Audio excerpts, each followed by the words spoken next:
Welcome to Telangana వెలుగు. నేను మీ రాజు. చిన్న కార్యకర్త నుంచి యూత్ కాంగ్రెస్లో కావచ్చు, ఎన్ఎస్ఏలో ఈరోజు వైస్ ప్రెసిడెంట్ వరకు రావడం అనేది జరిగింది. ఎట్లా అనిపిస్తుంది? చాలా బాగా అనిపిస్తుంది. తండ్రి గారు కాదు, తండ్రి గారు మా తాతగారి నుంచి కూడా రాజకీయ నేపథ్యం అనేది మా కుటుంబంలో ఉంది. పాలమూరు టచ్ చేసి మొదటి సర్వే అలంపూర్ సంపత్ గారు గెలుస్తారని చెప్పేసి అన్నారు. అట్లాంటిది ఓడిపోవడం అనేది జరిగింది. నడిగడ్డ రాజకీయాలు ఎప్పుడైనా కొంచెం మీద పట్టాలంటే రాష్ట్రం అంతా గాలి వీసినా కూడా నడిగడ్డలో మాత్రం గాలి అనేది తీయదు. ఆల్రెడీ చదువుకున్నారు. సో బయటికి ఎక్కడికి వెళ్ళినా కూడా మీరు లక్షల జీతాము. సో ఎప్పుడన్నా అనిపించలేదా అవసరమా మనకి రాజకీయాలు? అనుకోకుండా నాన్నని చూస్తుపోయిన క్రమంలో కాంగ్రెస్ పార్టీ పైన ప్రేమ అనుకోండి, ఆ ప్రజాసేవలో ఉండేటువంటి సంతృప్తి అనుకోండి, అవన్నీ అనుకోకుండా నా లోపల కూడా అక్కడో ఇక్కడో మిస్టేక్స్ చేస్తుంటారు. మీరు యూత్ కాంగ్రెస్ అనేది కాంగ్రెస్కి భజన చేసుకుంటూ కూర్చుంటారా, లేకపోతే రేపు తప్పు చేస్తే ఎదిరించేటట్టు మాట్లాడతారు? డెఫినెట్గా కాంగ్రెస్, సీనియర్ కాంగ్రెస్, యూత్ కాంగ్రెస్ కొన్ని విభేదాలు ఉన్నప్పుడు బయటకు వచ్చి ప్రశ్నిస్తాము. అలాంటి ప్రశ్నలు ఖచ్చితంగా యూత్ కాంగ్రెస్ అని యువత తరఫున పోరాడే. సో మెయిన్ ఇప్పటి వరకు ఫుడ్ పాయిజన్ విషయంలో యూత్ కాంగ్రెస్ స్పందించలేదు. జాబ్ క్యాలెండర్ ప్రకారం ఒక నోటిఫికేషన్ పడలేదని చెప్పేసి యువత ధర్నాకు దిగే అవకాశాలు ఉన్నాయి. ఫీజు రియంబర్స్మెంట్ విషయంలో కావచ్చు, తర్వాత ఇంకా హాస్టల్స్లలో కొన్ని విషయాలలో కావచ్చు, కాంగ్రెస్ పార్టీ స్పందించలేదు అంటున్నారు. సో మీరు ఒక యూత్ కాంగ్రెస్గా వీళ్ళంతా ఖచ్చితంగా 100% ఏం చేయాలో చేస్తూనే ఉన్నాము. ఇక ముందు కూడా ఇంకా ఏమైనా ఉంటే కూడా ఖచ్చితంగా చేస్తాం. అలా కాని పక్షంలో కాంగ్రెస్ పార్టీ మంత్రుల దగ్గర కానీ, కాంగ్రెస్ పార్టీ నాయకుల దగ్గర కూడా కొట్లాడి మా యువతకు సంబంధించిన సమస్యలు మాత్రం. ఫస్ట్ ఆఫ్ ఆల్ కాంగ్రెస్ పార్టీలో ప్రక్షాళన చేసుకోవాల్సిన అవసరం ఉందని చెప్పేసి అటు బీఆర్ఎస్ బీజేపీ కూడా చెప్పడం అనేది జరిగింది. ఆ ప్రక్షాళన కాంగ్రెస్ పార్టీ నుంచి మొదలయ్యి చూపిస్తుంది అనుకోవచ్చు. ఎస్సీ డిక్లరేషన్ అని, బీసీ డిక్లరేషన్ అని, ఇలాంటి రకరకాలుగా సామాజిక వర్గాల వారికి కూడా మేము అభివృద్ధి సంక్షేమ కార్యక్రమం ప్రకటించింది. అవన్నీ ఈ రోజున కార్యరూపాలు దాల్చాలంటే మనకు ఒక లెక్క ఉండాలి. మన రాష్ట్రంలో మొత్తం జనాభా ఎంత? మీ పార్టీ నుంచి గెలిచినటువంటి నిర్మల్ మల్లన్న గారు ఇదంతా తప్పుల తడక, ఇదంతా జానరెడ్డి చేపించినట్టు సర్వే అని చెప్పేసి డైరెక్ట్ కాల్ చేయడం అని జరిగింది. బీసీలు అంటే రాష్ట్రంలో తిరుమలని ఒక్కడే కాదు, బీసీలు అందరూ కూడా తిరుమలని ఒక్కడే నమ్ముతారని లేదు. అనేక రకమైన అంతకంటే పెద్ద పెద్ద బీసీలు మా నాయకు మారు.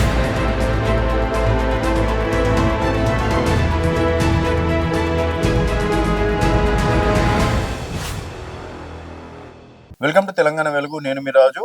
ప్రస్తుతం మనతో పాటు ఈరోజు తెలంగాణ వెలుగు ఛానల్ ఇంటర్వ్యూ ఇవ్వబోతున్నటువంటి ఎస్ఎస్ దీపక్ ప్రజ్ఞ గారు, Telangana youth Congress vice president. నమస్తే దీపక్ గారు, ఎలా ఉన్నారండి? మొన్ననే వైస్ ప్రెసిడెంట్కి ఎలక్ట్ కావడం అనేది జరిగింది. సో చిన్న కార్యకర్త నుంచి యూత్ కాంగ్రెస్లో కావచ్చు, ఎన్ఎస్ఏలో ఈరోజు వైస్ ప్రెసిడెంట్ వరకు రావడం అనేది జరిగింది. ఎట్లా అనిపిస్తుంది దీపక్? చాలా సంతోషంగా ఉంది.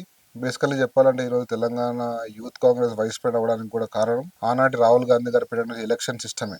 అంటే యూత్ కాంగ్రెస్ అనేది ముందు ఎలాగైతే నామినేట్ పద్ధతిలో ఉండేనో అలా కాదు, యూత్ కాంగ్రెస్ వాళ్ళకి యువజన కాంగ్రెస్ నుంచే ఎలక్షన్ పద్ధతి అలవాటు కావాలని చెప్పేసి ఒక ఆన్లైన్ ఓటింగ్ ద్వారా ఎలక్షన్ సిస్టమ్ని కాంగ్రెస్ పార్టీలోకి తీసుకొచ్చి ప్రతి ఒక్క యువజన కాంగ్రెస్ ఈరోజు జిల్లా అధ్యక్షుడని, అసెంబ్లీ అధ్యక్షుడని, రాష్ట్ర అధ్యక్షుడు, ఉపాధ్యక్షుడు నా వరకు కూడా ప్రతి ఒక్కరు కూడా ఎలక్షన్ ద్వారా గెలిచి వచ్చిన వాళ్ళే. ఇప్పుడు ఆ ఒక సిస్టమ్ నుంచి వచ్చి వైస్ ప్రెసిడెంట్ కావడం అనేది చాలా ఆనందంగా ఉంది, చాలా సంతృప్తిని కూడా ఇస్తుంది. నాకనే కాదు, ప్రతి ఒక్క యువజన కాంగ్రెస్ ఎన్నుకోబడిన వ్యక్తికి కూడా ఈ రోజున. అయితే మీరు డిస్ట్రిక్ట్ ప్రెసిడెంట్ నుంచి ఇప్పుడు స్టేట్ వైస్ ప్రెసిడెంట్ వరకు వెళ్ళడం అనేది జరిగింది. రెస్పాన్సిబిలిటీ కావచ్చు, కార్యకర్తల హడావిడి కావచ్చు, తర్వాత ఇప్పుడు అలంపూర్ నియోజకవర్గంలో కూడా మీరు చాలా యాక్టివ్గా ఉంటారు.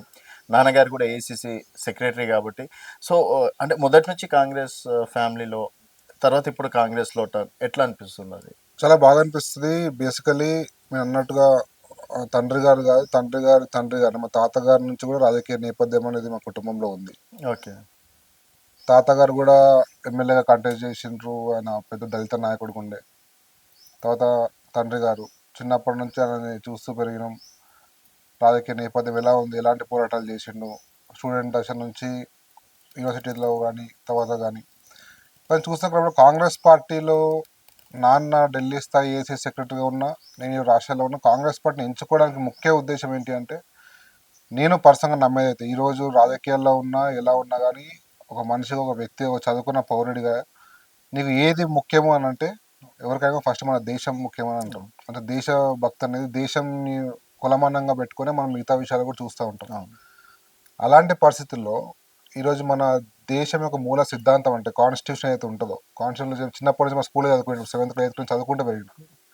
Freedom of speech, freedom of expression అనుకోండి, సెక్యులరిజం, సోషలిజం ఇలాంటి కాన్స్టిట్యూషనల్ కాన్సెప్ట్ చదువుకున్నప్పుడు ఆ మూల సూత్రాలకు దగ్గరగా ఉండే రాజకీయ పార్టీ ఏదైనా ఉంది అంటే అది కాంగ్రెస్ పార్టీ. ఓకే. అంటే భారత రాజ్యాంగాన్ని తూచా తప్పకుండా పాటిస్తూ దానికి అనుగుణమైన సిద్ధాంతాలను తీసుకొని ముందుకెళ్లే పార్టీ కాంగ్రెస్ పార్టీ. అందుకనే ఈరోజు ఏది ఏమైనా కూడా అనేక రకాల ఇబ్బందులు వచ్చినా ఏమొచ్చినా కూడా కాంగ్రెస్ పార్టీకి అండగా నిలబడి కొట్టాలనేదే మా సిద్ధాంతం ఉండే, నాది కానీ నాన్నగారిది కానీ. అదే దాంట్లో ముందుకెళ్తున్నాం. ఆ విషయంలో గర్వపడతా ఉన్నాం. ఈ రోజు కాంగ్రెస్ పార్టీలో పనిచేయడానికి మా తండ్రి గారు కానీ నేను కానీ కాంగ్రెస్ పార్టీ ఇప్పుడే కాదు ఎల్లప్పుడూ బతుకున్నంత కాలం కూడా నేను కానీ మా తండ్రి గారు కాంగ్రెస్ పార్టీలోనే ఉండి కాంగ్రెస్ పార్టీకి సేవ చేస్తూ కాంగ్రెస్ పార్టీ నుంచే మేము బెనిఫిట్ పొందుతాం, మా నుంచి కాంగ్రెస్ పార్టీ బెనిఫిట్ పొందాలనేది మా అల్టిమేట్. ఇది అడగచ్చో లేదు, మొన్న ఎలక్షన్స్‌లో ఆల్మోస్ట్ మన మహబూబ్‌నగర్ జిల్లాలో 14కి 12 స్థానాలు గెలవడం అనేది జరిగింది. అలంపూర్ గెలుస్తదని చెప్పేసి మొదటి సర్వే ఎవరన్నా పాలమూరు టచ్ చేస్తే మొదటి సర్వే అలంపూర్ సంపత్ గారు గెలుస్తారని చెప్పేసి అన్నారు. అట్లాంటిది ఓడిపోవడం అనేది జరిగింది. ఏందంటారు కారణం? అంటే మీరు చేసినటువంటి మిస్టేక్సా? లేకపోతే గతంలో ఎమ్మెల్యేగా మీరంత అంటే చూపించలేకపోయారా? ఎక్కడ మిస్టేక్ జరిగిందనుకోవచ్చు? మీరనే కాదు, చాలా పెద్ద ప్రశ్న, అంటే రాజకీయ సర్కిల్స్లో కూడా బాగా ఉన్నటువంటి ప్రశ్న. అయితే మీరు ఆలోచిస్తే సంపత్ కుమార్ గారు 2014లో గెలిచినప్పుడు ఆ రోజు విపరీతమైన టీఆర్ఎస్ ఊపు, అవును. కొత్త తెలంగాణ రాష్ట్రం. ఆ రోజు అతి తక్కువ మంది 18 మంది మాకు గెలిస్తే అవును. అందులో మా నాన్న కూడా గెలిచిండు. ఆ రోజు మహామహులు ఓడిపోయాం, కానీ ఆ రోజు సంపత్ కుమార్ గెలిచిండు. అవును.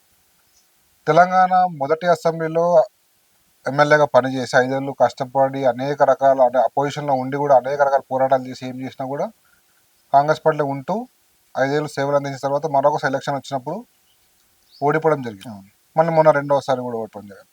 కారణం ఏంటని మేము కూడా ఒకసారి విశ్లేషించుకుంటే రాజు గారు, అవునన్నా కారణం మేమైతే ఒప్పుకోవాల్సిందే, మా తప్పులు ఏమైనా ఉండిండొచ్చు. ఓకే. మేము కూడా అనుకోకుండా తెలుసో తెలియకనో ప్రజల మెప్పుని పొందలేకపోయిండొచ్చు, కొన్ని విషయాల్లో కొన్ని వర్గాలకు ఏదో సంతృప్తి చేయలేకపోయిండొచ్చు. దాన్ని పక్కన పెడితే మీరు అన్నట్టుగా 14 ఉమ్మడి జిల్లాలో ఉన్నటువంటి అసెంబ్లీలలో అలంపూరు గద్వాల్ అనేవి కొంచెం తేడాగా ఉంటాయి. నడిగడ్డ అంటారు, అలంపూర్ గద్వాల్ నడిగడ్డ అంటారు. నడిగడ్డ రాజకీయాలు ఎప్పుడైనా కొంచెం వీజ పట్ట కంటే వేరే ఉంటుంది. అంటే రాష్ట్రం అంతా గాలి వీసినా కూడా నడిగడ్డలో మాత్రం గాలి అనేది వీయదు. ఓకే. అక్కడ రాజకీయ పరిస్థితులు కొంచెం భిన్నంగా ఉంటాయి, ఫ్యూడల్ రాజకీయాలు ఉంటాయి. అంటే ప్రజల మధ్యలో కూడా ఒక పెద్ద నాయకుడు, బాగా ఇన్ఫ్లుయెన్స్ ఉన్న నాయకుడు ఒక నరేటివ్ని తీసుకొచ్చి దాన్ని ఒక విషపూరిత ప్రచారాన్ని తీసుకొచ్చి దాన్ని జనాల్లోకి తీసుకెళ్ళి దాని ద్వారా నష్టం చేయాలని ఒక కుట్ర పని చేస్తే అది అలంపూర్ లాంటి తాలూకాలో చాలా సులభమైన విషయం. ఓకే. ఇక్కడ మొన్న జరిగిన రాజకీయాల్లో కూడా అలాంటి పరిస్థితులు జరిగినాయి అనేది ఒక కారణం. దాంతోపాటు సంపత్ కుమార్ గారు ఈరోజు చాలా చిన్న స్థాయి వ్యక్తి, అంటే చిన్న ఎన్ఎస్యుఐ యూత్ కాంగ్రెస్ కార్యకర్త నుంచి వచ్చి ఈరోజు ఎమ్మెల్యేగా గెలిచి రాష్ట్రంలో అనేక పదవులు అనుభవించి తర్వాత జాతీయ స్థాయిలో ఏసీ సెక్రటరీగా ఉండి అనేక రాష్ట్రాల్లో పనిచేస్తూ ఉన్నాం. కాబట్టి నేను అనుకోవడం ఏంటంటే ఇంత చిన్న స్థాయి, ఒక దళిత కుటుంబం నుంచి ఇంత చిన్న స్థాయి వ్యక్తి అంత ఎక్కువ చదువుకొని అంత వేగంగా జాతీయ స్థాయి రాజకీయాల్లో రావడం కూడా చాలా మంది ఓర్చుకోలేకపోయారు. మామూలుగానే ఓర్చుకోరు, ఓకే. మాలాంటి అలంపూర్ గద్వాల్ లాంటి ఫ్యూడల్ రాజకీయాలు ఉండే ప్రాంతంలో అసలుకే ఓర్చుకోరు. అది కూడా ఎఫెక్ట్ ఇచ్చిందని అనుకుంటాం. బట్ ఏదేమైనప్పటికీ కూడా ఏమైనా తప్పులుంటే కూడా ఖచ్చితంగా సర్దిద్దుకుంటాం. రేపటి నాడు మళ్ళీ ఎన్నికలు వచ్చిన రోజు ఎప్పటికైనా సరే మాకు మేము ఎన్నిసార్లు ఓడిపోయినా కానీ ఆ రోజు ఒకసారి ఎమ్మెల్యే గెలిపించిన అలంపూర్ ప్రజలు కాబట్టి ఎల్లవేళలో ఒకసారి గెలిపించిన రుణం తీర్చుకోవడానికి అలంపూర్కి సేవ చేస్తూనే ఉంటాం. అలంపూర్ ప్రజలకు అండగా నిలబడుతూనే ఉంటాం. ఏదో ఒక రోజు వాళ్ళు ఆదరిస్తారు, వాళ్ళు మనల్ని మళ్ళొకసారి నాన్నని గెలిపిస్తారు నమ్మకం మాకు. సో, నాన్న తర్వాత మీరేమని అనుకుంటున్నారా నెక్స్ట్? ఎందుకంటే ఇప్పుడు ఓడిపోయారు. తర్వాత కొన్ని యాక్చువల్‌గా రాజకీయాలంటేనే 10 మంది తిడతారు, 10 మంది పొగుడుతారు. సో, తిట్టినప్పుడు గూడా మనం బాధపడాల్సొస్తది. ఒక్కొక్కసారి ఐ మీన్ ఆ ఫీల్ అనేది వేరే ఉంటుంది. సో, మరి నాన్నగారిని చూసిన తర్వాత గూడా, ఇన్ని గెలుపోటములు చూసిన తర్వాత గూడా మీరింకా రాజకీయంలోనే ఉండాలి అవన్నీ ఎందుకనిపించిందన్న? ఆల్రెడీ చదువుకున్నారు. సో, బయటికెక్కడికెళ్ళినా గూడా మీరు లక్షల జీతము. సో, ఎప్పుడన్నా అనిపియలేదా అవసరమా మనకి రాజకీయాలని? మీరు అన్నట్టుగా రాజకీయం అనేది ఏదో పదవుల కోసమో లేకపోతే డబ్బుల కోసమో లేకపోతే రాజకీయాన్ని వాడుకొని రాజకీయ హోదాని వాడుకొని వ్యాపారాలు చేసుకోవాలన్నటువంటి చిన్న మనస్తత్వం ఉన్న వ్యక్తులం కాదు నేను కానీ మా నాన్నగారు కానీ. ఓకే. మీరు అన్నట్టుగా నేను కూడా చదువుకున్న, ఆస్ట్రేలియా మాస్టర్స్ చేసిన, ఆడ ఉద్యోగం చేసిన, వదిలిపెట్టుకొని మళ్ళీ ఇక్కడికి వచ్చిన. అదే అంటున్నా. ఇక్కడ కూడా నాకంటూ ఒక ఒక వ్యాపార వ్యవస్థ ఉంది, నడుస్తూ ఉంటుంది, అంతా ఉంది. అయినా కూడా రాజకీయం రావడం అనేది నేను నేను స్వతహాగా రాజకీయం రావడం అయితే నాకేదో మా నాన్నగారు ప్రోత్సాహం అనేది వాస్తవం చెప్పండి, నాన్నగారు ప్రోత్సాహం ఎప్పటికీ ఉండదు నాకు రాజకీయాలు. ఓకే. రాజకీయం ఎందుకు కూడా చదువుకున్నా కదా, ఫస్ట్ నువ్వు సెటిల్గా బిజినెస్ చేసుకో మంచిగా, నా రాజకీయం ఎందుకు నేను చూసుకుంటా కదా అనేటువంటి మనసుతో మా నాన్నగారు. ఓకే. కాకపోతే అనుకోకుండా నాన్నని చూస్తూ పోయిన క్రమంలో కాంగ్రెస్ పార్టీ పైన ప్రేమ అనుకోండి, ఆ ప్రజాసేవలో ఉండేటువంటి సంతృప్తి అనుకోండి, అవన్నీ అనుకోకుండా నా లోపల కూడా రావడం జరిగింది. ఇక్కడ అవన్నీ చూస్తూ ఉంటాం కాబట్టి కాంగ్రెస్ పార్టీ నాన్నగా ఉన్నారు కాబట్టి కాంగ్రెస్ పార్టీకి నా వంతు తోడ్పాటు ఏదో ఉండాలి కాబట్టి అలంపూర్లో ఉన్న కారణం నా కుటుంబం, మా నాన్న నేను కొడుకుని, మా నాన్న కొడుకుని కాబట్టి ఖచ్చితంగా అలంపూర్లో కొంతవరకు యువత కూడా నాకు టచ్లో ఉండడం అనేది ఇవన్నీ ఉంటాయి. కాబట్టి అలాంటి పరిస్థితుల్లో మాది ముందు చాలా వెనుకబడ్డ ప్రాంతం. ఆ! ఆ వెనుకబడ్డ ప్రాంతం నుంచి మనం ప్రాతినిధ్యం వహిస్తున్నప్పుడు మేము ఇంత చదువుకొని ఇంత జ్ఞానాన్ని సంపాదించినా కూడా అది ఏదో రకంగా అలంపూర్కి బెనిఫిట్ అవ్వాలని కోరుకునే వ్యక్తులు. ఓకే. కాబట్టి ఆ రకంగా నా తెలివిని దాన్ని వాడుకొని ఏదైనా రాజకీయ ఆపర్చునిటీ వచ్చినప్పుడు యూత్ కాంగ్రెస్ ఉంది, ఆన్లైన్ ఓటింగ్ ఎవరైనా నామినేట్ ఎవరు ఏ లీడర్ చెప్తే వచ్చే పదవి కాదు ఇది. మా నాన్న చెప్తే నాకు youth Congress vice president year, okay. ఎవరైనా సెలక్షన్ కొట్లాడాల్సిందే. సో ఆ రకంగా నేను ఎలక్షన్ కొట్లాడి వచ్చినా కాబట్టి ఈరోజు నేనున్న స్థాయిలో నా డ్యూటీ ఏంది, నేను స్టేట్ వైస్ ప్రెసిడెంట్గా ఉన్నా. కాంగ్రెస్ పార్టీ ప్రభుత్వంలో ఉంది రాష్ట్రంలో, కాంగ్రెస్ పార్టీ యొక్క పథకాల గురించి, అభివృద్ధి కార్యక్రమాల గురించి జనాల్లోకి తీసుకెళ్ళాలి, అది మన డ్యూటీ. అయితే అది ఇప్పుడు మామూలు వ్యక్తి కంటే ఒక చదువుకున్న వ్యక్తిగా, ఒక రాజకీయ నేపథ్యం తెలిసిన వ్యక్తిగా నాకు సులభతరం అవుతుందనే ఒక ఆలోచనతోని రాజకీయాల్లో ఉన్నాం అంతే. నేను ఏదో పదవి ఆశించి కాదు, రేపు ఏదో ఏదో అవుతామని కాదు. అయితే సో మీ దాంట్లో ఒక ఫైటర్ ఉన్నారంటారు. ఏదైనా సరే ఫైట్ చేస్తారు. అది మంచున్నా చెడున్నా. అవును, మరి 100%. ఒకవేళ కాంగ్రెస్ పార్టీ రేపు తప్పులే చేసిందనుకోండి, ఒక యూత్ కాంగ్రెస్ రిప్రజెంటేటివ్‌గా డెఫినిట్‌గా మీరు ఆ యూత్ కోసం ఫైట్ చేస్తారా? రేపు ఉద్యోగాల కోసం గావచ్చు, తర్వాత ఇంకేదైనా అన్యాయాలు జరుగుతున్నప్పుడు గావచ్చు. ఎందుకంటే ప్రతి ఒక్క పార్టీ తెలుసో తెలవకో అక్కడో ఇక్కడో మిస్టేక్స్ చేస్తుంటది. మీరు యూత్ కాంగ్రెస్ అనేది కాంగ్రెస్‌కి భజన చేసుకుంటా కూర్చుంటారా? లేకపోతే రేపు తప్పు చేస్తే ఎదిరించేటట్లు మాట్లాడతారా? Biggest democratic country in the world is India. Biggest democratic party in the world will be Congress, was Congress, will be Congress. Okay. So కాంగ్రెస్లో ప్రజాస్వామ్యం అనేది చాలా ఎక్కువగా కనిపిస్తుంది. ఈ మా యూత్ కాంగ్రెస్ అనే కాదు, ఓకే. మీరు చూసే కాంగ్రెస్ పార్టీ అనేక సందర్భాల్లో అనేక రకాలుగా ఇంటర్నల్ పాలిటిక్స్ అనేవి చాలా ఎక్కువగా ఉంటాయి. మొన్ననే గాంధీ భవన్‌లో చూసినాం. 100% అలాంటివి ఉంటాయి. కాబట్టి డెఫినెట్గా యూత్ కాంగ్రెస్ అనేది కాంగ్రెస్ పార్టీలో ఉన్నటువంటి ఒక యువజన విభాగం. సో మేము కాంగ్రెస్ పార్టీ సిద్ధాంతాన్ని నమ్ముకొని ఒక యువజన కాంగ్రెస్ కూడా నడుస్తూ ఉంటుంది. యువజన కాంగ్రెస్కి కొంచెం అడిషనల్గా యూత్కి సంబంధించినటువంటి కొన్ని కార్యాచరణలు తీసుకుని ముందుకు వెళ్తూ ఉంటాం. ఆ పరిస్థితిలో డెఫినెట్గా కాంగ్రెస్, సీనియర్ కాంగ్రెస్, యూత్ కాంగ్రెస్ కొన్ని విభేదాలు ఉన్నప్పుడు ఖచ్చితంగా బయటకు వచ్చి ప్రశ్నిస్తాము. మా పార్టీలో ఇంట్లో మేము ఇట్లా మా అన్నతోనే మా నాన్నతో ఇట్లా కొట్లాడుతున్నాం, అట్లనే కాంగ్రెస్ పార్టీలో కూడా అవన్నీ డిస్కషన్లు ఉంటాయి. అలాంటి పరిస్థితుల్లో ఖచ్చితంగా యువజన కాంగ్రెస్ అని యువత తరపున పోరాడే విభాగం కాబట్టి యువత తరపున డిమాండ్ వచ్చినప్పుడు అది ఖచ్చితంగా దాని కాంగ్రెస్ పార్టీ హైకమాండ్ తీసుకెళ్ళడం అనేది యువజన కాంగ్రెస్ యొక్క డ్యూటీ. అది సరే, మా నుంచి మీకు కొన్ని విజ్ఞప్తులు, సలహాలు అనుకోవచ్చు, ఏమన్నా అనుకోవచ్చు. సో మెయిన్ ఇప్పటివరకు ఫుడ్ పాయిజన్ విషయంలో యూత్ కాంగ్రెస్ స్పందించలేదు. సెకండ్ వన్ వచ్చేసి ఇప్పటివరకు జాబ్ క్యాలెండర్ వేసిండ్రు. జాబ్ క్యాలెండర్ ప్రకారం ఒక నోటిఫికేషన్ పడలేదని చెప్పేసి బయట యువత ధర్నాకు దిగే అవకాశాలు ఉన్నాయి. తర్వాత 3 వచ్చేసి ఇప్పటివరకు ఫీజు రియంబర్స్మెంట్ విషయంలో కావచ్చు, తర్వాత ఇంకా హాస్టల్స్లలో కొన్ని విషయాలలో కావచ్చు, కాంగ్రెస్ పార్టీ స్పందించలేదు అంటున్నారు. సో మీరు ఒక యూత్ కాంగ్రెస్గా వీళ్ళంతా విద్యార్థులే, నిరుద్యోగులే కావచ్చు, విద్యార్థులే కాబట్టి వీళ్ళ కోసం మీరు ఫైట్ చేస్తారా? ఖచ్చితంగా అదే మీరు అన్నట్టుగా ఇలాంటి ఇష్యూస్ ఏవైతే ఉంటాయో, ఫుడ్ పాయిజన్ అనుకోండి, హాస్టల్స్లో ఇబ్బందులు అనుకోండి, లేకపోతే ఇంకోటి ఉండొచ్చు. మేము ఆనాడు అపోజిషన్లో ఉన్నప్పుడు, కాంగ్రెస్ అపోజిషన్ ఉన్నప్పుడు నేను ఆ రోజు జిల్లా ప్రెసిడెంట్ యూత్ కాంగ్రెస్. ఓకే. ఆ రోజు ఇలాంటి ఆరోపణ ఏదైనా వచ్చినా, ఇలాంటి ఏమైనా ఇబ్బందులు ఎక్కడైనా వచ్చినా మా యువజన కాంగ్రెస్ బృందం అంతా కూడా వెంటనే కదిలి వెళ్ళి ఆడ స్టూడెంట్స్ అండగా నిలబడి ధర్నానో, రాస్తారోకనో, పోలీస్ స్టేషన్ ప్రతిపక్షంలో ఉన్నారు కదా. ఇలాంటివన్నీ చేసేవాళ్ళం. అదే ప్రతిపక్షంలో అంటే ఉన్నారు కాబట్టి చేసి. అప్పుడు ఏంది అంటే వాళ్ళకి అండగా నిలబడాలి జనాలకనే ఉంటుంది తప్ప వేరే ఆలోచన ఉండదు. కానీ ఈరోజు కాంగ్రెస్ పార్టీ రాష్ట్రం ప్రభుత్వంలో ఉంది. ప్రభుత్వంలో ఉన్నప్పుడు మాకంటూ కొంచెం బాధ్యతలు పెరుగుతాయి. ఓకే. సో అలాంటి ఇష్యూస్ మాకు దృష్టికి వచ్చినప్పుడు మేము వెంటనే దాన్ని ఇష్యూ చేయాలని చూడం, దాని వాస్తవమా కాదని తెలుసుకోవాల్సిన అవసరం ముందు ఉంటుంది. దాంతోపాటు మీరు అన్నట్టుగా హాస్టల్ సమస్యలున్నా, ఫుడ్ సమస్యలున్నా, ఫుడ్ పాయిజన్ సమస్యలున్నా యువజన కాంగ్రెస్ బృందంగా మేము వెళ్ళి ఏం చేస్తాం మొదటిగా అంటే ఫస్ట్ వాళ్ళకున్న సమస్యను తెలుసుకొని ఆ సమస్యని ఆ ఒక రిప్రజెంటేటివ్ తీసుకొని కాంగ్రెస్ పార్టీ ప్రభుత్వంలో ఉన్నటువంటి వాళ్ళకి కలిపియడము, ఆ సమస్యను అక్కడికి సాల్వ్ చేసే విధంగా చేస్తాం. కానీ మీరు అన్నట్టుగా అది మార్కెట్లో వచ్చేసి మార్కెటింగ్ చేసుకొని ఏదో యూత్ కాంగ్రెస్ సపోర్ట్ చేస్తున్నా చేయట్లేదు అనేది ఇంటర్నల్గా జరిగిపోతున్నాయి ప్రభుత్వంలో ఉన్నాం కాబట్టి. Okay. End of the day వాళ్ళకి ఏదైనా ఇబ్బంది తిరగాలి, తిరగాలంటే ఏం చేయాలి, వాళ్ళతో మాట్లాడాలి, వాళ్ళని తీసుకొని వెళ్ళి సంబంధిత మంత్రితోనో అధికారులతో కల్పించేసి వాళ్ళకి కావాల్సిన అవసరాలు తీర్చమనేది మా ప్రథమ కర్తవ్యం ఉంటుంది. అయితే ఖచ్చితంగా 100% ఏం చేయాలో చేస్తూనే ఉన్నాము. ఇక ముందు కూడా ఇంకా ఏమైనా ఉంటే కూడా ఖచ్చితంగా చేస్తాం. కానీ అలా కాని పక్షంలో ఓకే. ఖచ్చితంగా కాంగ్రెస్ పార్టీ మంత్రుల దగ్గర కానీ కాంగ్రెస్ పార్టీ నాయకుల దగ్గర కూడా ఆ చనువు మాకుంది కాబట్టి మేము ఖచ్చితంగా కొట్లాడి మా యువతకు సంబంధించిన సమస్యలు మాత్రం తీర్చడానికే ప్రయత్నిస్తాం. పక్కా 100%. డౌట్ లేదు. 100%.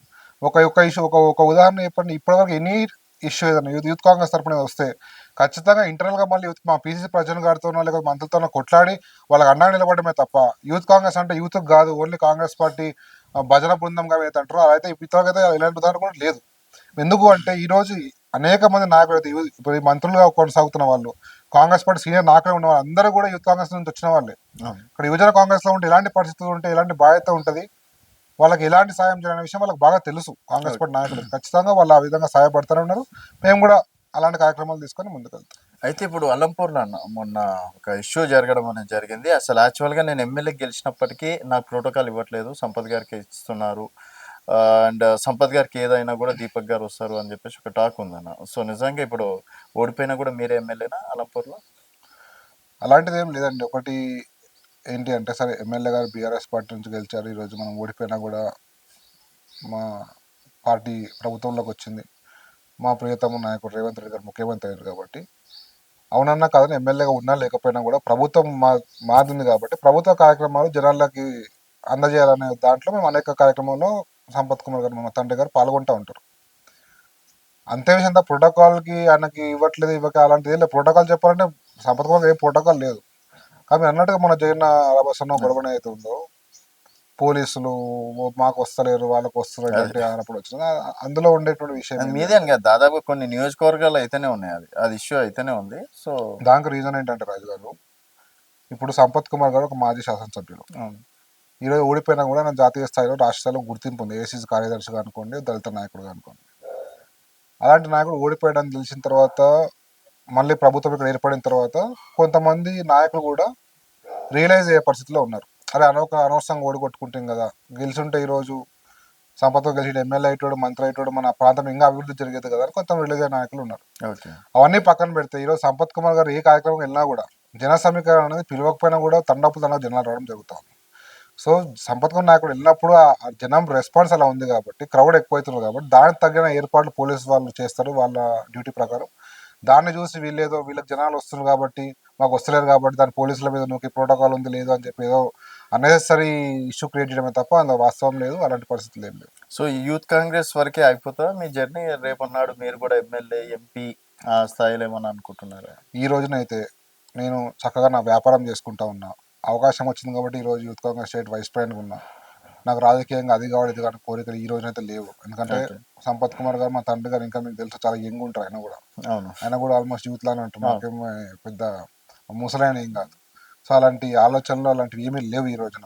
నాకేంది అంటే ఈరోజు కాంగ్రెస్ ప్రభుత్వంలో ఉంది.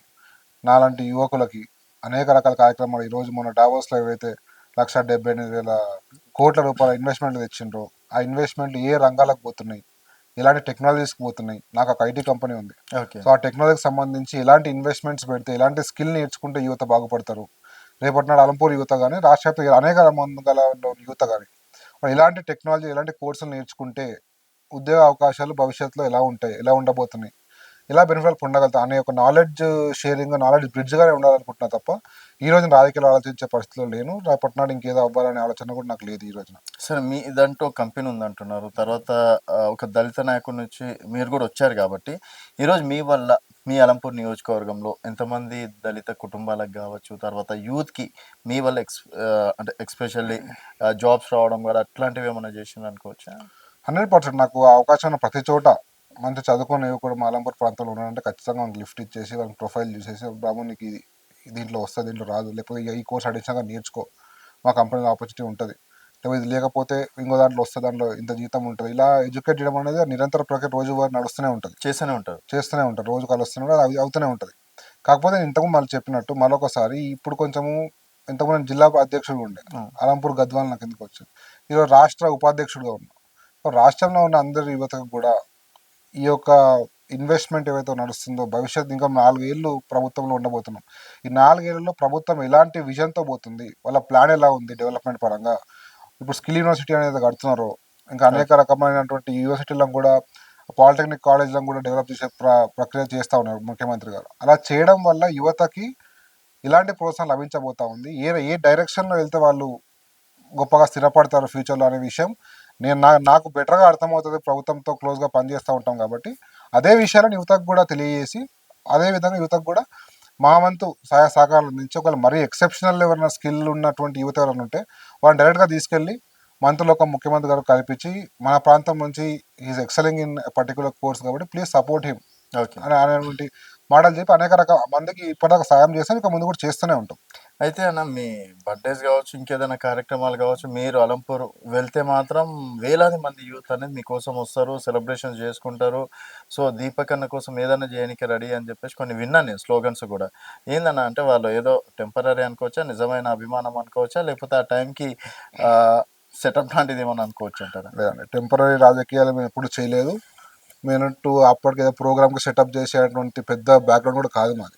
ఓకే. మేము చాలా సాదాసీదాగా సామాన్య కుటుంబం నుంచి వచ్చి ఈరోజు ఏదో నాన్న ఒకసారి ఎమ్మెల్యే అయ్యిండు, ఇంకా కాంగ్రెస్ పార్టీ స్థిరపడకుండా అలా ఎదుగుతున్న క్రమమే తప్ప అలా సెటప్ చేసే పరిస్థితులు ఏం లేవు. ఒకటే ఏంది అంటే, అది నా పైన ఉన్నటువంటి సపోర్ట్ కంటే ఎక్కువ సంపత్ కుమార్ గారు ఆ ప్రాంతానికి చేసిన అభివృద్ధిని దృష్టిలో పెట్టుకొని, అరే మా సంపత్ అన్న కొడుకు, హ్మ్. దాంతోపాటు ఈరోజు రాష్ట్ర స్థాయి యూత్ కాంగ్రెస్లో ఉన్నాడు అనేటువంటిది ఒకటి వాళ్ళ మనసుల్లో ఉంటుంది కాబట్టి వాళ్ళందరూ ఆ రకంగా రెస్పాండ్ జరుగుతూ ఉంటుంది. అందులో కూడా వచ్చే వందల వేల మంది కూడా ప్రతి ఒక్కరికి కూడా నాకు 1-on-1 కనెక్షన్ ఉంటుంది. ఎప్పుడో ఒకసారి కలిసి ఉంటాం, వాళ్ళ ఊరికి వెళ్ళి ఉంటా, వాళ్ళ ఇంటికి వెళ్ళి ఉంటా, ఆ హ్మ్. మండలంలో తిరుగుంటా. నాన్న లేనప్పుడు ఏదైనా సమస్య తీసుకొని ఇంటికి వస్తే నేను కలిసి కూర్చోబెట్టి మాట్లాడుంటా.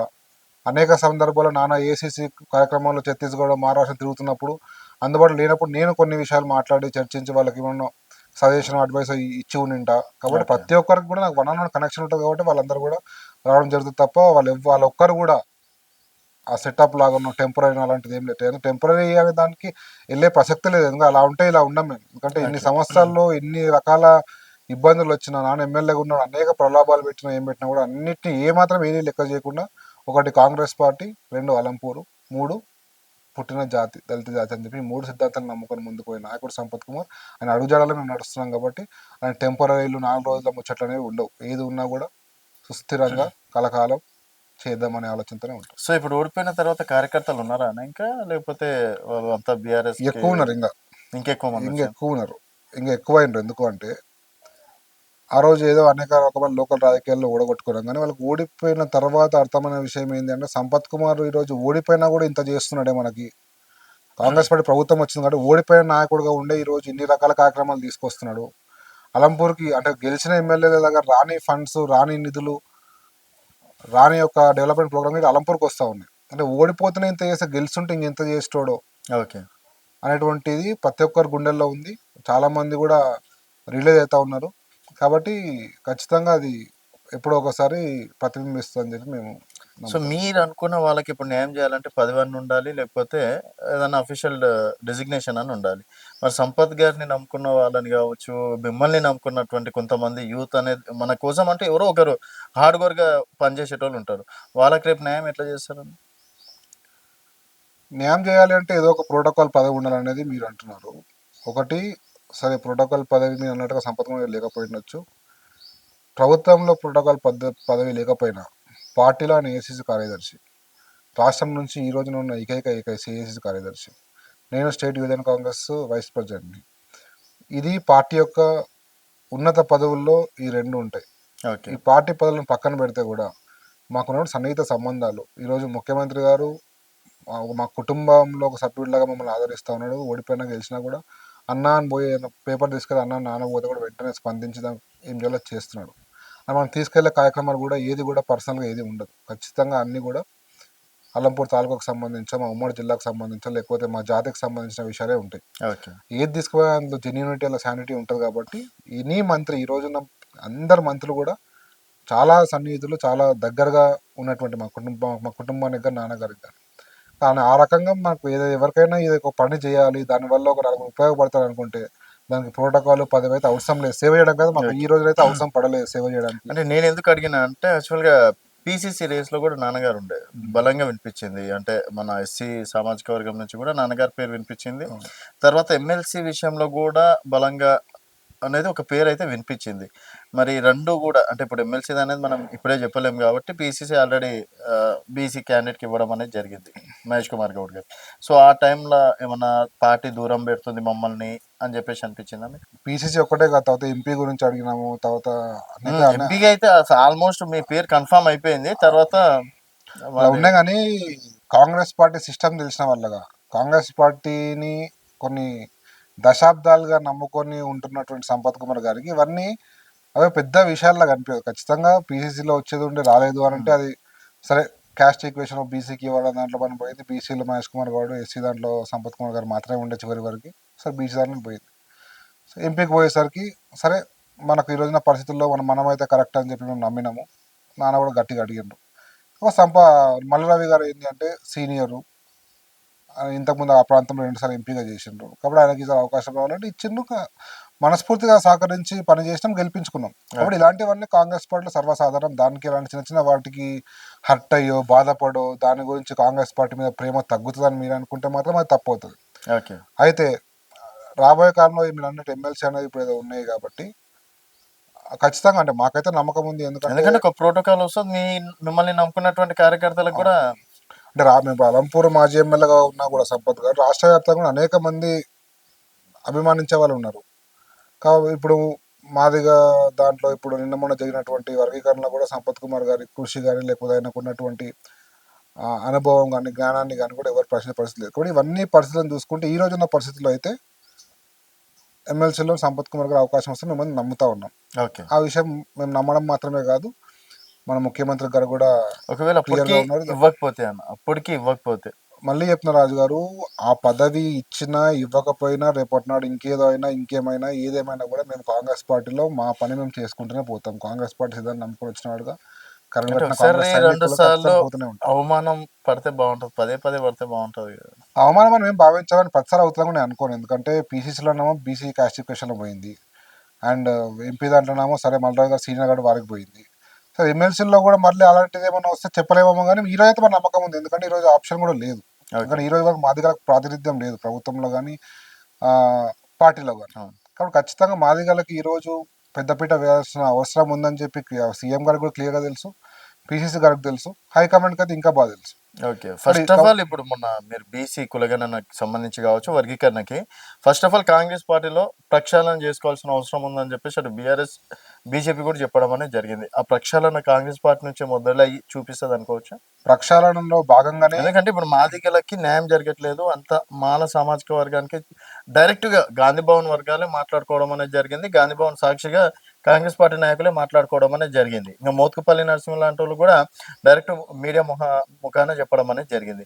సో ఇంత చెప్పినాక మీరేమో బయట నీతులు మళ్ళీ లోపల పాటించకపోతే బాగుండదు కాబట్టి కాంగ్రెస్ నుంచి ప్రక్షాళన మొదలవుతుందా?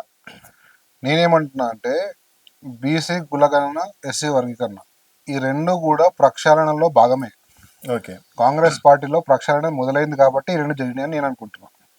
ఎందుకంటే ఈ రెండు చేయడం వల్లనే మీరు తెలుసుకుంటే రాజు గారు, ఇప్పుడున్నటువంటి స్టాటిస్టిక్స్ ఏవైతే ఉంటాయో, అంటే రాష్ట్రంలో ఏదైనా సంక్షేమ పథకం తీసుకురావాలంటే కూడా ఎన్నికల ప్రచారం చెప్పినాం, ఎస్సీ డిక్లరేషన్ అని, బీసీ డిక్లరేషన్ అని, ఇలాంటి రకరకాలుగా సామాజిక వర్గాల వారికి కూడా మేము అభివృద్ధి సంక్షేమ కార్యక్రమాన్ని ప్రకటించినాం. అవన్నీ ఈ రోజున కార్యరూపాలు దాల్చాలంటే మనకు ఒక లెక్క ఉండాలి. అంటే మన రాష్ట్రంలో మొత్తం జనాభా ఎంత, ఏ జనాభాలో ఎంతమంది ఉన్నారు, బీసీలలో వివిధ కులాల వాళ్ళు ఎంత ఉన్నారు, ఎస్సీలలో కూడా మనకు ఒక స్టాటిస్టిక్గా ఉండాలి మనకు సొంతంగా. అయితే ఆ రోజు బీఆర్ఎస్ చేసినటువంటి ఏదైతే సర్వే ఉందో ఆ సర్వే లెక్కలు ఎక్కడ కూడా పబ్లిక్ డొమైన్లో లేవు. అది దాన్ని మనము ప్రాథమికంగా తీసుకోవడానికి లేదు. అవి ఎక్కడ ఓకే. వాళ్ళు ఓన్లీ ఎంతసేపు ఆ లెక్కలన్నీ వేసుకొని వాళ్ళు ఎన్నికల స్ట్రాటజీ ప్లాన్ చేసుకోవడానికి వాడుకుని తప్ప పబ్లిక్ డొమైన్లో అది పెట్టలేదు. అది పక్కన పెడితే మనకి ఈ రోజు వచ్చినటువంటి లెక్కలను పక్కన పెట్టి ఇంతకుముందు మనకున్న లెక్కలేమో 2011లో ఉంది. 2011లో మనకు ఉన్నటువంటి లాస్ట్ క్యాష్ స్టాటిస్టిక్స్. అప్పటి నుంచి 2025లో ఉన్నాం. ఇప్పటిదాకా మనకి ఏ లెక్క పత్రమే లేదు. దేని బేసిస్గా మనం ముందుకు వెళ్తా ఉన్నామండి. 2011 నుంచి ఇప్పటిదాకా అనేక మార్పులు జరిగి ఉంటాయి. జనాభా ఎంత పెరిగింది. కాబట్టి దాని అన్నింటినీ చేసుకోవాలంటే ఫస్ట్ మన రాష్ట్రం యొక్క పిక్చర్ మన ముందు ఉండాలని చెప్పి ముఖ్యమంత్రి గారు చాలా ధైర్యం చేసి చాలా గొప్ప గుండె ధైర్యంతో తీసుకున్న నిర్ణయం ఇది. సరే, మీరు ఒక ఎడ్యుకేటెడ్ కాబట్టి ఆ లెక్క కరెక్టే అనిపించిందా మీకు? 100%. ఎందుకంటే నాకు తెలుసు అది ఎలా చేశారని. ఓకే. మరి అట్లాంటిది మీ సొంత పార్టీ నేనేదో జస్ట్ మీడియా ఛానల్‌గా లేకపోతే జర్నలిస్ట్‌గా అడిగితే మాత్రం నేను ఈ క్వెషన్ అడగకపోయేది. మీ పార్టీ నుంచి గెలిచినటువంటి ఎమ్మెల్సీ తీర్మాన్ మల్లన్న గారు ఇదంతా తప్పుల తడక, ఇదంతా జానారెడ్డి చేపించినట్టు ఈ సర్వే అని చెప్పేసి డైరెక్ట్ కాల్ చేయడం అని జరిగింది ఆ పత్రాలన్నీ. ఇప్పుడు ఖచ్చితంగా మల్లన్న గారు అనుకోండి, లేకపోతే ఇంకెవరైనా కానీ నేను ఒకటి వ్యతిరేకించిన, లేకపోతే ఇది తప్పు అని ఎవరైనా అన్నా కూడా వాళ్ళు అన్నంత మాత్రం తప్పు అయిపోదండి. అంటే దీని ఒక సిస్టమేటిక్ ప్రొసీజర్ ప్రకారం ఒక కమిషన్ వేసి దాంట్లో కొన్ని బోర్డు మెంబర్స్ మీరు భయపడి బయటికి రావట్లేదంట. రేవంత్ రెడ్డి గారికి భయపడి మీరు బయటికి రావట్లేదంట. అసలు అందుట్లో జరిగినటువంటి అవినీతి అక్రమాలు ఏదో సిస్టమ్ ముందర కూర్చొని రాసిందని చెప్పేసి అంటున్నారు. ఇప్పుడు ఒకటి గమనించాలి రాజు గారు, బీసీలు అంటే రాష్ట్రంలో తిరుమలని ఒక్కడే కాదు, రాష్ట్రంలో బీసీలు అందరికీ తీన్మార్ మల్లన్ అనే వ్యక్తి ఆయన రిప్రజెంటేటివ్ ఏం కాదు, ఆయన బ్రాండ్ అంబాసిడర్ కాదు. ఇప్పుడు అట్లే అయినా ఒక బీసీ నాయకుడు అనుకోండి. సరే, జర్నలిజం నుంచి వచ్చి మంచిగా గొప్పగా మాట్లాడుతుంటే కేసీఆర్కి వ్యతిరేకంగా అనేక సార్లు మాట్లాడి మేము కూడా మెచ్చుకున్నాం, మాకు కూడా చాలా దగ్గర. ఈరోజు కాంగ్రెస్ పార్టీ ఎమ్మెల్సీగా ఉన్నాడు. సో బీసీలు అందరూ కూడా తీర్మార్ మల్లన్న ఒక్కరే నమ్ముతారని లేదు, అనేక రకమైన అంతకంటే పెద్ద పెద్ద బీసీలు ఉన్నారు. మా కాంగ్రెస్ పార్టీ ఎంతమంది బీసీ ఉన్నారండి, ఎంతమంది మంత్రులు ఉన్నారు అంటే వాళ్ళు కూడా బీసీలే కదా. వాళ్ళకైతే వాళ్ళ సొంత జాతికి న్యాయం చేసి ఉంటుంది కదా. కాకపోతే ఏంటి అంటే ఒక బీసీ నాయకుడు బీసీ వాదం తీసుకొని ముందుకెళ్లే వాళ్ళకి ఏముంటది, ఎటు తిరిగి బీసీలను సపోర్ట్ చేయాలి, బీసీలనే పోవాలని ఉంటుంది. సో వాళ్ళు ఏమి చేసినా కూడా ఏదో తప్పులు పాయింట్అవుట్ చేద్దామని చూస్తూ ఉంటారు. మంచిదే అది, మీరు తప్పులు పాయింట్అవుట్ చేయండి, ప్రభుత్వానికి సూచన చేయండి. ఈరోజు కూడా తిరుమలని మేము వెల్కమ్ చేస్తా ఉన్నాం. ఒక బీసీ బిడ్డగా నీకు అనేక మంచి అనుభవం ఉంది, నీకు చాలా నాలెడ్జ్ ఉంది, కాబట్టి నువ్వు లెక్కలు స్టార్ట్ చేసి ప్రభుత్వం దగ్గరికి రా. అంతేగా నువ్వు లైవ్లోకి వచ్చేసి ఇష్టం వచ్చినట్టుగా మాట్లాడి పార్టీకి డ్యామేజ్ చేస్తా, ప్రభుత్వ కాగితాలు కాబట్టే ఇట్లాంటివి చేస్తే మాత్రం ఖచ్చితంగా పార్టీ కూడా ఒక స్టాండ్ ఉంటుంది. కాంగ్రెస్ పార్టీ ఏమి తక్కువ పార్టీ కాదు, దాని ఆలోచన విధానం, దాని స్ట్రాటజీ కూడా దాని లైన్లో అది వెళ్తుంది. కానీ ఖచ్చితంగా మళ్ళీ ఒకసారి చెప్తున్నాం, ఒకవేళ మల్లన్న గారు కానీ లేకపోతే ఇంకొకరు కానీ మా ఎస్సీ వర్గం కన్నా కొంచెం మాల నాయకులు మాట్లాడారు, వాళ్ళు కానీ వీళ్ళు కానీ ఎవరు మాట్లాడినా కూడా మీరు ఖచ్చితంగా ప్రభుత్వం నిర్ణయం తీసుకుంది, సిస్టమేటిక్గా ప్రొసీజర్ ప్రకారం కమిషన్ నివేదికను బేస్ చేసుకొని ఈరోజు ప్రకటించడం జరిగింది.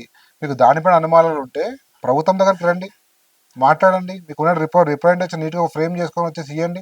దానిపై రెస్పాండ్ అవ్వకపోతే, దానిపై మీకు సరైన సాటిస్ఫాక్టరీ ఆన్సర్ రాకపోతే అప్పుడు మీరు ఇవన్నీ చేయాలి. కానీ ఇప్పుడే ఏదో వచ్చి గగ్గోలు పెట్టేసి కాంగ్రెస్ పార్టీకి డ్యామేజ్ చేస్తామంటే మాత్రం నాది డైరెక్ట్ అన్న, రేపు మాదిగలకి కాంగ్రెస్ పార్టీ న్యాయం చేస్తుందా? నేనైతే మీ ప్రశ్న తప్పుపడతా. ఎందుకంటే దశాబ్దాల కాలంగా మాదిగల ఆర్తనాదాలను, గొంతులను అవన్నీ ఇప్పుడు ఉన్న పరిస్థితి 2024 పరిస్థితి మాట్లాడుతున్నా. ఎమ్మెల్సీ టికెట్లు కావచ్చు, తర్వాత ఎమ్మెల్యే టికెట్లు కావచ్చు, తర్వాత ఎంపీ టికెట్ల విషయంలో కావచ్చు, ఆల్మోస్ట్ వాళ్ళకే న్యాయం జరిగింది, మాకు అన్యాయం జరిగిందని మీ దాంట్లోనే లోపల కుమిలిపోతున్నటువంటి నాయకులు నా దగ్గరకు వచ్చి చెప్పిన వాళ్ళు కూడా ఉన్నారు. అదే చెప్తున్నాను రాజు గారు, మీరు అన్నది 100% వాస్తవం. ఎవరో నాయకులు కాదు, మా నాన్నగారు కూడా గొంతెత్తి మాట్లాడారు. ఏమని, మాదిగలకు సరైన ప్రాతినిధ్యం లేదు, నేను కాంగ్రెస్ పార్టీని నమ్ముకున్న కాంగ్రెస్ పార్టీ సైనికుడిని, నేను మాదిగను, కానీ మాదిగ రిప్రజెంటేషన్ లేదు. నన్ను నమ్ముకున్న ఎంతోమంది కాంగ్రెస్ పార్టీని నమ్ముకొని మాదిగలు ఉన్నారు, వాళ్ళందరూ కూడా కాంగ్రెస్ పార్టీ దూరమే ప్రమాదం ఉంది, కాబట్టి కాంగ్రెస్ పార్టీ ఆదుకోండి మాదిగలను అని చెప్పి అనేక సందర్భాలు అనేక వేదికల మీద విన్నవించుకున్న వ్యక్తి సంపత్ కుమార్ గారు. అయితే ఈ రోజున మాదిగలకి న్యాయం చేస్తుందా కాంగ్రెస్ పార్టీ మీరు అడుగుతా ఉన్నారు. ఇక నేను మిమ్మల్ని అడుగుతా ఉన్నా, ఇన్ని రోజులు ఇన్ని దశాబ్దాల కాలంగా ఇన్ని ప్రభుత్వాలు మారినాయి, ఇంతమంది ముఖ్యమంత్రులు మారిండ్రు కదా, మందకృష్ణ మాదిగ అనే వ్యక్తి ఎంఆర్పిఎస్ ఉద్యోగం తీసుకొని ఇన్ని దశాబ్దాలుగా పోరాడుతున్నారు కదా, ఏ రోజైనా ఒక్క ముఖ్యమంత్రి అయినా ఒక్క ప్రభుత్వం అయినా దాన్ని పట్టించుకున్న దాఖలాలు ఉన్నాయా? మోడీ గారు పట్టించుకున్నారు. మోడీ గారు ప్రధానమంత్రి గారు, ఆయన సరే అది డిఫరెంట్ టాపిక్ అనుకోండి. మందకృష్ణ మాదిగ తెలంగాణకు సంబంధించిన వ్యక్తి, తెలంగాణ మాదిగతో కొట్టాడే వ్యక్తి. అనేక ప్రభుత్వాలు ఎవరైనా పట్టించుకున్నారా? పట్టించుకోవడం కాక కేసీఆర్ గారు అసెంబ్లీ సాక్షిగా మేము వర్గీకరణ చెయ్యము, వర్గీకరణ గురించి కొట్లాడిన మందకృష్ణ మాదిగ జైల్లో మీరు ఏం చేస్తారు మీరు ఏం చేస్తారు మీరు ప్రశ్న కేసీఆర్ గారు. ఒక్క నిమిషం కాదు దీపక్ గారు, 30 సంవత్సరాలుగా మందకృష్ణ గారు ఫైట్ చేస్తున్నారు. కేసీఆర్ వచ్చిన 10 సంవత్సరాలు, దానికన్నా ముందు మీ ప్రభుత్వమే ఉన్నది 10 సంవత్సరాలు. అప్పుడు ఎందుకు ఏం చేశారు? చెప్తారు, అది కూడా చెప్తాను. ఒకటి, కేసీఆర్ గారు అరెస్ట్ చేసి లోపల పెట్టారు మందకృష్ణ గారిని, 10 ఏళ్ళు ముఖ్యమంత్రిగా ఉన్నాడు కేసీఆర్. అంతకంటే ముందు మీ ప్రభుత్వం ఉంది కదా, ఏం చేశారు అనేది మీరు అంటున్నారు. మా ప్రభుత్వం ఉంది, అంతకంటే ముందు ఇంకో ప్రభుత్వం ఉంది. అప్పటి నుంచి కూడా ఎంఆర్పిఎస్ ఉద్యమం నడుస్తుంది, 35 ఏళ్ళకి నడుస్తుంది ఎంఆర్పిఎస్ ఉద్యమం అనేది. అప్పటి నుంచి ఏంది ఎందుకు అనేది ఆలోచన చేస్తే అనేక రకాల కారణాలు ఉంటాయి. ఏమేనో ఉండొచ్చు, ఆ రోజు లెక్కలు లేకపోయి ఉండొచ్చు, ఆ రోజు ఇలాంటి సర్వే అనేటువంటి కార్యక్రమం తీసుకోలేకపోయి ఉండొచ్చు, అనేక ఉండొచ్చు. గతాన్ని పక్కన పెడితే మన తెలంగాణ ఉద్యమంలో మాత్రం నా ఏజ్ అయితే 30 సంవత్సరాలు నేను. ఓకే. మీరు నేనైతే ప్రత్యేక సాక్షులంగా తెలంగాణ ఉద్యమం ఏం జరిగింది అనేది, తెలంగాణ ఉద్యమంలో ఎంఆర్పిఎస్ పాత్ర ఏందనేది కూడా మనం ప్రత్యేక సాక్షులమే కదా. దాంట్లో మాదిగల పాత్ర ఏందనేది మన ప్రత్యేక సాక్షులమే కదా. అందుకే పద్మశ్రీ అంత కూడా వచ్చింది. అంత అంత ఫైట్ చేశారు. తెలంగాణ ఉద్యమంలో అంత పోరాటం చేసిన మాదిగలు తెలంగాణ ఉద్యమంలో కేసీఆర్ నిరాహార దీక్ష చేస్తే నిరాహార దీక్ష విరమింపుకి ముందుగా ఉన్న మందకృష్ణ మాదిగ గారు అయినానే జ్యూస్ క్లాస్ పెట్టుకుని తాపిండు. అంత చేసిన మందకృష్ణ మాదిగ గారిని నువ్వు ముఖ్యమంత్రి కాగానే 10 ఏళ్ళు పట్టించుకోకపోవడం కాక నువ్వు అరెస్ట్ చేసి అసెంబ్లీ సాక్షి అరెస్ట్ చేస్తుంది ప్రభుత్వం, ఎందుకు చేయము, వర్గీకరణ మా ప్రభుత్వం చేయదు అని చెప్పిన వ్యక్తి కేసీఆర్. అలాంటి పరిస్థితుల నుంచి ఈరోజు కాంగ్రెస్ పార్టీ చెప్పిన సంవత్సరం లోపలనే రిజర్వేషన్ చేసి చూపించింది, కేటగరైజేషన్ చేసి చూపించింది. ఈరోజు అది ఎంత చారిత్రక నిర్ణయం అనేది ఆలోచన చేయాలి. ముఖ్యమంత్రి గారు రేవంత్ రెడ్డి గారికి ఎంత గుండె ధైర్యం ఉంటే ఎన్ని రకాల ఇబ్బందులు అధిగమించి ఎన్ని రకాల ప్రజలు అధిగమించి ఈరోజు కేటగరైజేషన్ మనం ఆలోచించాలి. కాబట్టి మాదిగలకి న్యాయం చేస్తుందా కాంగ్రెస్ పార్టీ కాదు.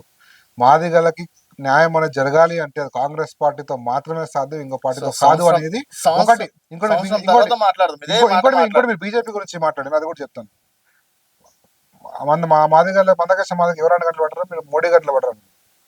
నేను అడుగుతా ఉన్నా, మోడీ గారు ఎలక్షన్ ప్రచారంలో మందకృష్ణ మాదిగ గారిని విచ్చలవిడిగా వాడుకున్నాడు ఎక్కడంటే అక్కడ మాదిగల మద్దతు కోసం, పార్లమెంట్ ఎన్నికల్లో అనుకోండి, అంతకంటే ముందు అనుకోండి. అన్ని చేసిన మోడీ గారు ఈరోజు ఎస్సీ వర్గీకరణ బిల్లు సుప్రీంకోర్టు నుంచి కోర్టు ఆర్డర్ వచ్చింది. ప్రభుత్వంగా మోడీ గారు చేసింది ఏం లేదండి, గమనించాలి. చాలా మంది జనాలకు కూడా తప్పుగా పోతుంది. కోర్టు ఆర్డర్ కి కూడా మోడీ సహకరిస్తే కోర్టులో ఏమంటారు ఇస్తా, మోడీ తరపున ఆయన కొంతమంది అడ్వకేట్లను నిలబెట్టి సో ఆ రకంగా నరేటివ్ బిల్డ్ చేస్తాం. కానీ సరే, అది మందకృష్ణ గారే చెప్తున్నారు, ఈ మాట నా విషయం కాదు, లేకపోతే నాకు మందకృష్ణ గారికి కూడా విషయం తెలుసు. మందకృష్ణ గారే డైరెక్ట్ చెప్తున్నారు, బీజేపీ కాంగ్రెస్ ప్రభుత్వం వెన్నుపోటు పొడిచింది, కట్టప్పలాగా వెన్నుపోటు పొడిచింది కాంగ్రెస్ ప్రభుత్వం, అంతేంతో చంద్రబాబు నాయుడు గారు హెల్ప్ చేస్తా అన్నారు, మోదీ గారు దాన్ని ముందుకు తీసుకెళ్లే ప్రయత్నం చేశారు చెప్తున్నారు. అదే మాట ఈరోజు అనగలుగుతారా అంటుండు, నిన్న ప్రెస్ మీట్ లో కూడా అన్నాడు. ఈ రోజు కాంగ్రెస్ పార్టీ వెన్నుపోటు పోస్తున్నా అన్నమాట అనగలుగుతారు. ప్రెస్ మీట్ లో నిన్న అన్నాడండి, మీరు మొన్న ప్రవేశపెట్టారు, నిన్న ప్రెస్ మీట్ లో అన్నారు. ఆయన క్లియర్ గా మందకృష్ణ మాదిగ గారు చెప్పారు, నేను ప్రెస్ మీట్ చూసినా కానీ ఆయన ఏమన్నాడంటే ఇది చేసినాము, కాకపోతే మాకు 9 ఇచ్చిండ్రు, అది 10, 11 ఉండాలనేది ఒకటి. 11. రెండోది మాదిగలు కాదు మాల కులాలకు కూడా ఉపకారం జరగాలని చూస్తాం కదా, కొంచెం ఏ గ్రూప్లో సి గ్రూప్లో అక్కడిక్కడ ఉన్నాయి వాళ్ళని అక్కడిక్కడ చేయాలనేది ఇంకో మాట ఆయన మాట్లాడిండ్రు.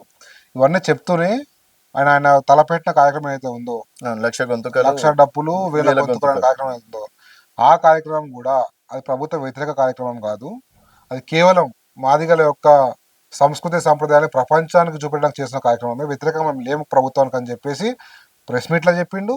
మళ్ళీ మొన్న లైవ్లో మల్లన్న గారి దగ్గరకు వచ్చినప్పుడు అదే మాట చెప్పి ప్రభుత్వానికి మేము వ్యతిరేకం కాదు కానీ సూచన చేస్తా ఉన్నాము, దయచేసి కన్సల్ట్ చేయడం చెప్తా ఉన్నాము, అది వెల్కమ్ చేస్తా ఉన్నాం.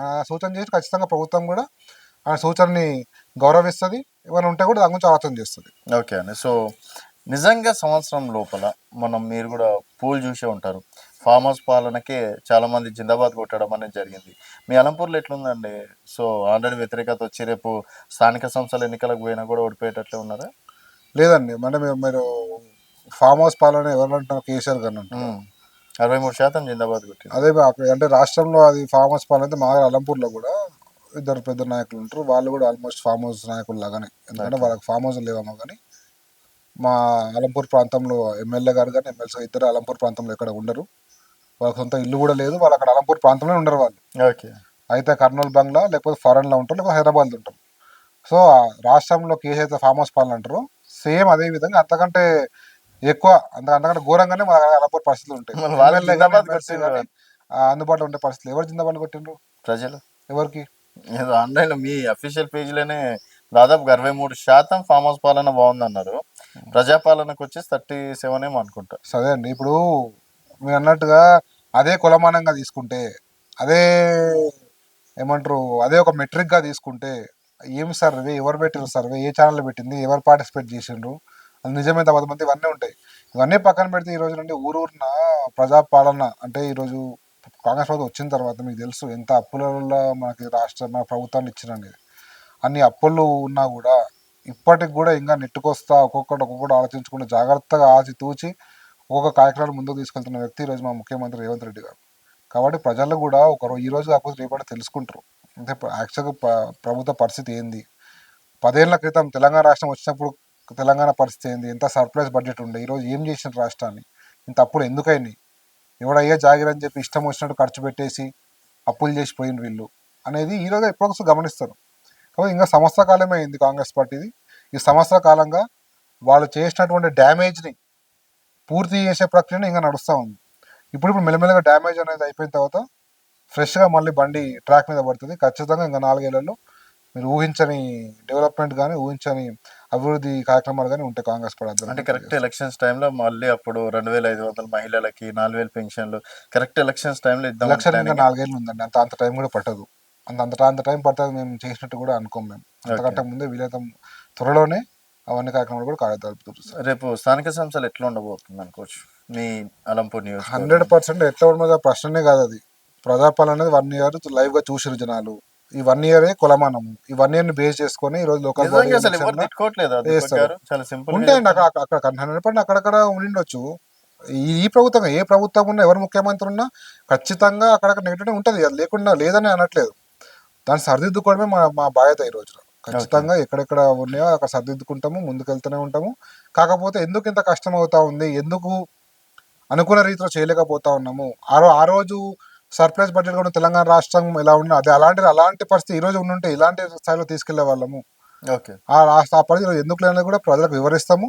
కానీ ఖచ్చితంగా రాబోయే స్థానిక సంస్థల ఎన్నికల్లో కూడా గత సంవత్సరంలో రేవంత్ రెడ్డి గారు చేపట్టిన కార్యక్రమాలని ప్రభుత్వం యొక్క తీరుని బేస్ చేసుకుని ఓట్లేస్తారు. కాబట్టి మాకైతే పూర్తి నమ్మకం ఉంది. 100% రాబోయే స్థానిక సంస్థల ఎన్నికల్లో Congress party will come back with a bigger number. Okay అండి, చూద్దాం. సో చాలా హామీలు కూడా నాకు ఇవ్వడం అనేది జరిగింది. తర్వాత మళ్ళీ ఎట్లాగో కలుస్తుంటాం, అప్పుడు మళ్ళీ ఇదే మాటలు మాట్లాడతారా, ఇంతే కాన్ఫిడెన్స్ గా మాట్లాడతారా లేదా అనేది చూద్దాం. ఇంకా కాన్ఫిడెన్స్ గా మాట్లాడాలి. ఇప్పుడు సంవత్సరం ఉంది కాబట్టి ఎక్కువ మాట్లాడడానికి లేదు, కానీ ఖచ్చితంగా టైం పెరిగే కొద్దీ నాకు ఇంకా ప్రభుత్వం గురించి చెప్పడానికి ఇంకా చాలా ఎక్కువ దొరుకుతాయి. ఇంకా కాన్ఫిడెన్స్ పెరుగుతుంది తప్ప తగ్గదని చెప్పి తెలియజేస్తాను. ఓకే అండి, thank you so much. So ఇది దీపక్ ప్రజ్ఞ గారితో స్పెషల్ చిట్ చాట్. మరొక గెస్ట్ తో మళ్ళీ కలుద్దాం. చూస్తూనే ఉండండి తెలంగాణ వెలుగు.